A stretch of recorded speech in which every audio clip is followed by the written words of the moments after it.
What is going on, everybody? It is Fitz and the bike back here with another video. Tonight I'm going to be showing you guys how to install a derby cover. It's pretty straightforward. Let's get right into the video. Here's my replacement derby cover.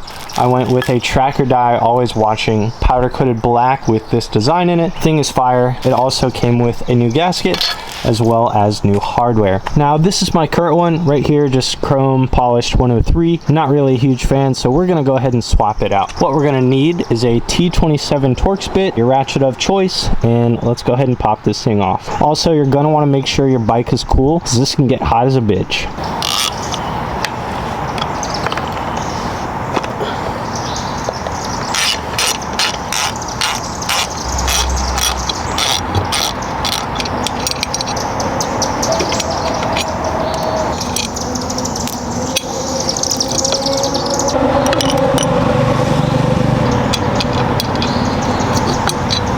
Now that we have our old derby cover off, it doesn't look like there's a gasket on here currently. I don't know if that's by design or not, but we are going to go ahead and put the one that came with our new derby cover on the bike. If it leaks or anything, we can take the gasket off and keep it moving. That is what we're going to do.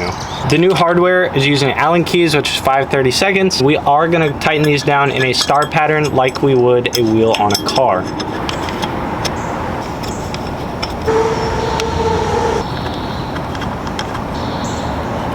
Now that they're all hand tight, we're gonna go ahead and do a little bit tighter. There is a torque spec for this, but here at Fitzmiller's Chop Shop, tight is tight.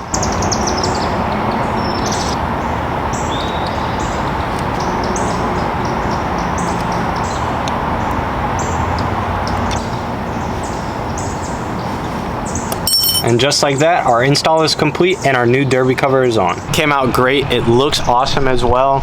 The black on the black, especially with the new black wheels, looks 10 times better. If you guys have not seen the last video where I got the wheels redone black, painted them black, go check that out. That'll be linked down below. I just want to say thank you guys so much for watching. This has been Fitz and the bike, back here with another video. Make sure you guys subscribing, liking, and are ready for future content just like this. Thanks for watching and have a great night. Yes, sir.